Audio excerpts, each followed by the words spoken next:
को मेरे घर में मत लेकर आया कर, तुझे समझ नहीं आता?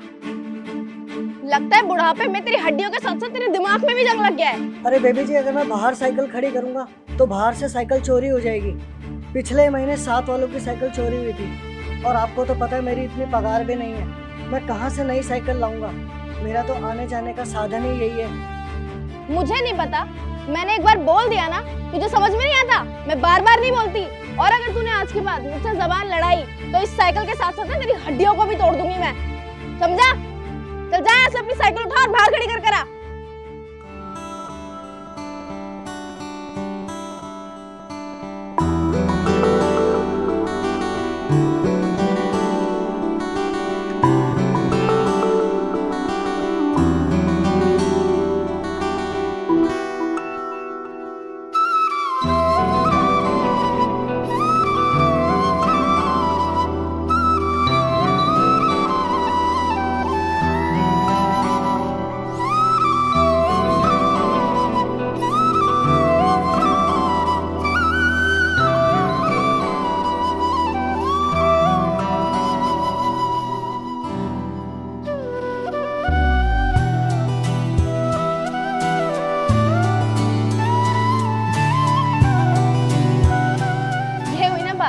अब चुपचाप अंदर जा और सारे काम संभाल, समझा?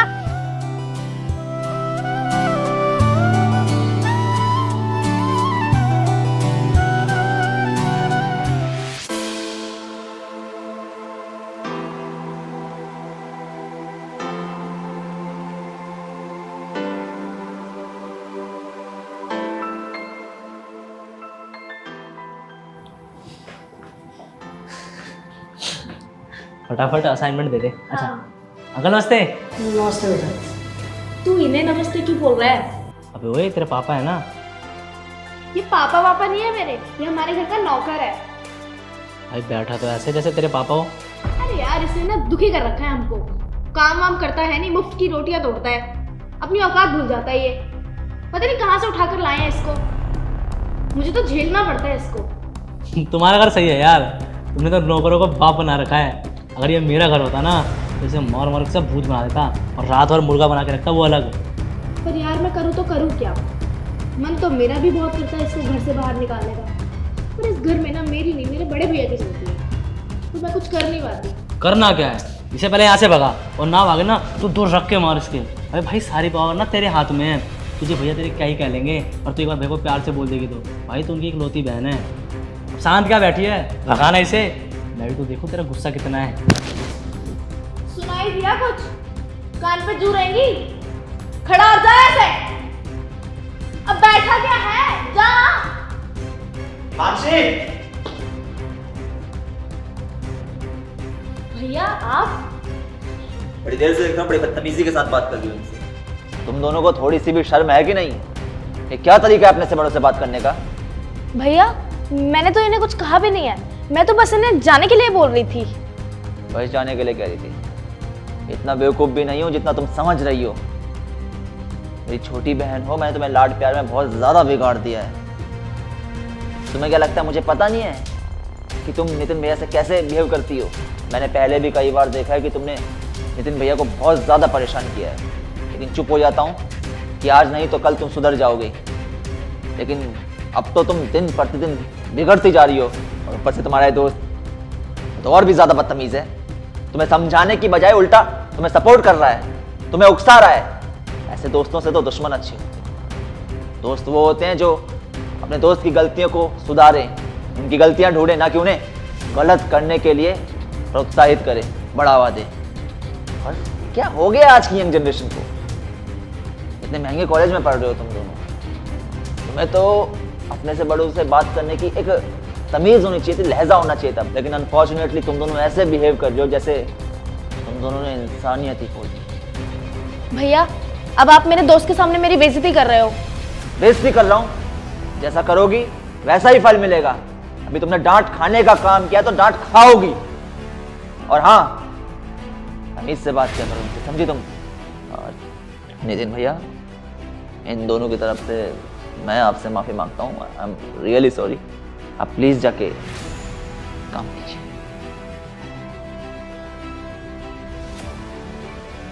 और हाँ तू यहाँ पे खड़ा क्या कर रहा है? निकल यहाँ से। ठीक है भैया। तुम भी अपने कमरे में जाओ और अपने कॉलेज का काम करो, और आइंदा से अगर तुमने नितिन भैया से ऊंची आवाज में बात की तो मुझसे बुरा कोई नहीं होगा। जाओ आप।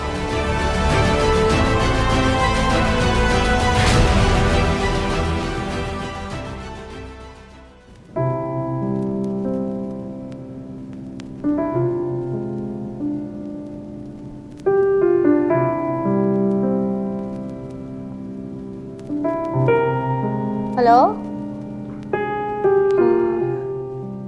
हिमांशी बेटा, 1 मिनट जरा रुको।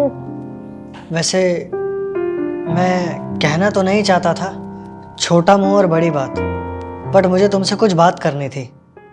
तुम्हें दिखाई नहीं देता? मैं इम्पोर्टेंट काम कर रही हूँ, मैं फोन पे बात कर रही हूँ, बीच में टोकना जरूरी है? बाद में नहीं बोल सकता तू? बेटा ये जो तुम कर रही हो ना, बिल्कुल ठीक नहीं कर रही हो। तुम्हारा भाई काफ़ी मेहनत करके तुम्हें लिखा पढ़ा रहा है और तुम उस लड़के के साथ सारा दिन मोबाइल पे लगी रहती हो। ये बिल्कुल ठीक नहीं है। एक मिनट मैं ना बाद में कॉल करती हूँ। हाँ क्या है? बेटा मैं तो सिर्फ शेखर की वजह से कह रहा हूँ। उस बेचारे को तुमसे काफ़ी उम्मीदें हैं, उसकी उम्मीदों को मत तोड़ो। और वो जो रोशन है ना, बिल्कुल अच्छा लड़का नहीं है, और अगर तुम्हारे भैया को पता लग गया ना तो उसे काफ़ी बुरा लगेगा। सुन, तू ज्यादा ना हिमायती मत बन, समझ में आया तेरे को? मैं क्या करूंगी मैं क्या नहीं करूंगी तू मुझे बताएगा। ये मेरी पर्सनल लाइफ है, तू मेरी लाइफ में इंटरफेयर करने की कोशिश मत कर, समझा? जा ऐसे। ठीक है बेटा, समझाना मेरा फर्ज था, बाकी तुम्हारी मर्जी। और हाँ सुन, अगर भैया को पता चला तो मैं तेरी चमड़ी उधेड़ दूंगी। जा ऐसे।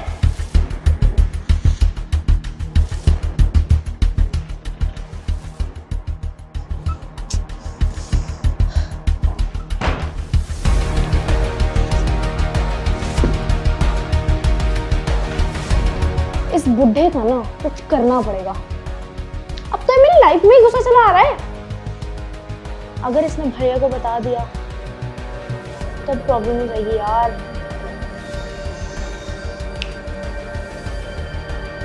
इसको घर से निकलवाना ही पड़ेगा।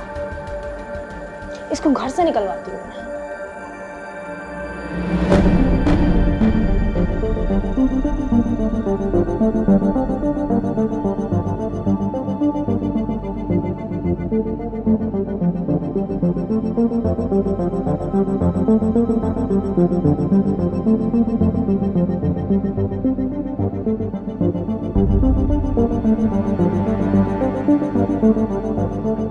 हिमांशी, हाँ भैया। तुमने मेरे वॉलेट से पैसे निकाले क्या? मैं नहीं तो। पर मेरे वॉलेट में तो कुछ पैसे कम है। भैया मुझे ना आपसे कोई जरूरी बात करनी है। हाँ बोलो। भैया वो है ना नितिन काका, मुझे उन पे बहुत शक है। मुझे लगता है उन्होंने ही आपकी वॉलेट से पैसे निकाले हैं, क्योंकि आपकी गैर हाजिरी में आपके अलमीरा के आसपास मैंने कई बार उनको भटकते हुए देखा है। अच्छा ऐसी बात है, तो आज मैं नितिन भैया को बताता हूँ। नितिन भैया, नितिन भैया। हाँ साहब। आपने मेरे वॉलेट में से पैसे निकाले? नहीं साहब, मुझे अगर पैसे चाहिए होते मैं तो आपसे मांग लेता हूँ। हो भैया कितना झूठ बोल रही है। भैया आपके मुंह पे झूठ बोल रही है। मैंने इससे झूठा आदमी आज से पहले कभी नहीं देखा। चुप। अरे कम से कम सच बोल ले। तुझे पता है तू किस शख्स के बारे में उल्टा बोल रही है? तो शख्स के बारे में उल्टा बोल रही है जिसकी महानता को शब्दों में बयां भी नहीं किया जा सकता। चल मैं बताता हूं तुझे कि इनकी असलियत क्या है। एक बार की बात है,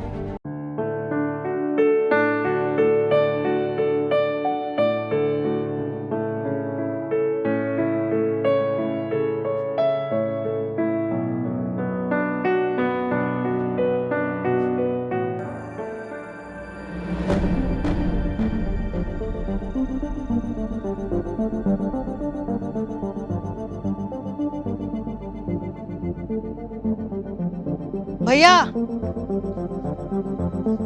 अरे भैया, भैया ये आपका बैग रह गया था वहाँ पर। बहुत बहुत शुक्रिया। आपने देखा इसमें क्या था? हाँ जी भैया, इसमें आपके पैसे हैं।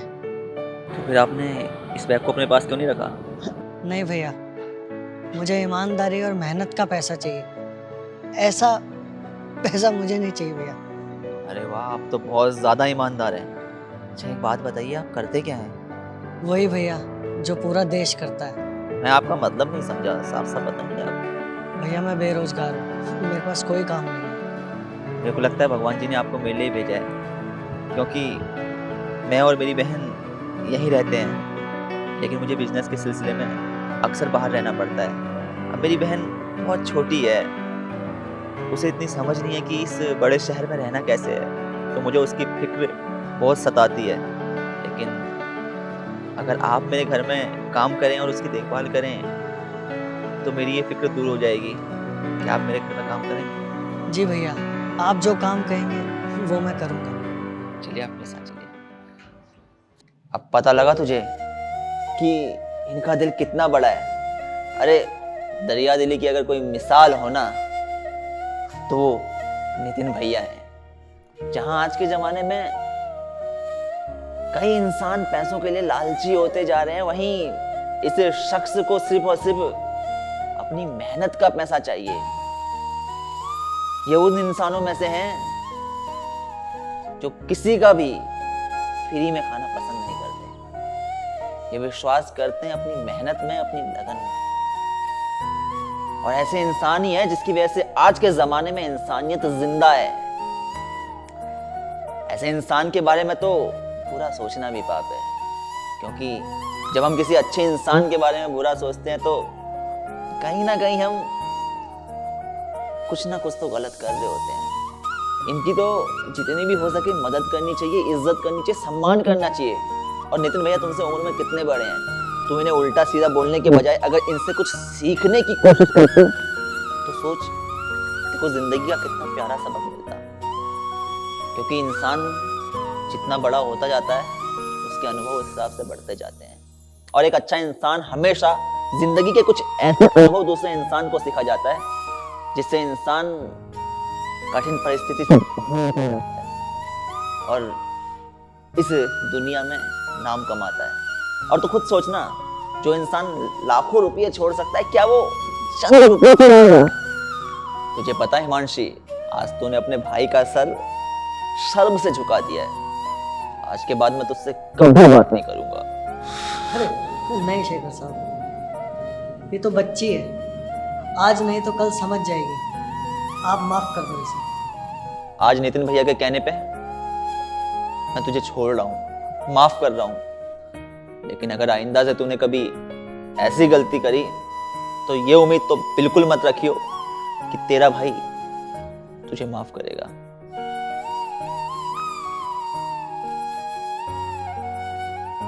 आज मुझे लगा था कि आप फोन वाली बात भी भैया को बता दोगे, पर आपने नहीं बताई। आप बहुत अच्छे हो। आप प्लीज मुझे मेरी गलतियों के लिए माफ कर दो। अरे बेटा, तू माफी मत मांग, वैसे भी तुझे अपनी गलती का एहसास हो गया है, मेरे लिए यही अच्छी बात है। और वैसे भी बड़ों का फर्ज होता है छोटों को माफ कर दे। वैसे बेटा एक बात कहूँ, शेखर को ना तुमसे बहुत उम्मीदें हैं, तो तुम कभी उसकी उम्मीदों को ना तोड़ना मत, नहीं तो वो बेचारा इंसान टूट जाएगा। और वैसे भी बेटा, लड़कियों को आजकल ना इतनी आज़ादी कोई देता नहीं है जितना तुम्हारे भाई ने तुम्हें दी है, तो कभी उसका विश्वास तोड़ना मत। और अब ये सब छोड़, मुझे रात का खाना भी बनाना है, तो मैं जाके खाना बनाता हूँ।